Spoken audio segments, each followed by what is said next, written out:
Rombongan supporter PSM Makassar diserang pendukung tuan rumah Kuala Lumpur City FC usai pertandingan final AFC Cup zona ASEAN di Stadion Kuala Lumpur Rabu malam.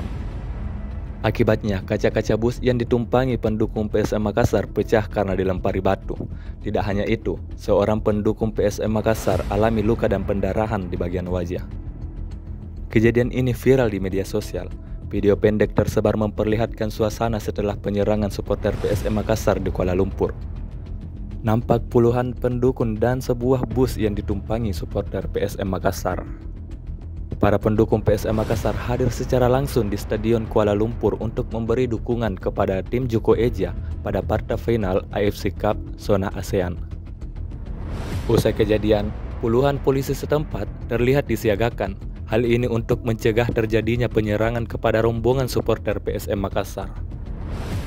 Pada pertandingan itu, PSM Makassar takluk dengan kekalahan telak 2-5 dari Kuala Lumpur FC. Hasil ini sekaligus mengakhiri perjalanan PSM Makassar di Piala AFC musim ini. Tuan rumah unggul berkat gol Romel Morales dan Jordan Mintah di akhir babak pertama. Kemudian gol ketiga dicetak melalui penalti Paulo Josu. Saat PSM Makassar tertinggal 3-0, Yakub Yasuri dan Akbar Tanjung berhasil memperkecil kedudukan. Sayang, dua gol itu tidak cukup membawa PSM Makassar membalikkan kedudukan.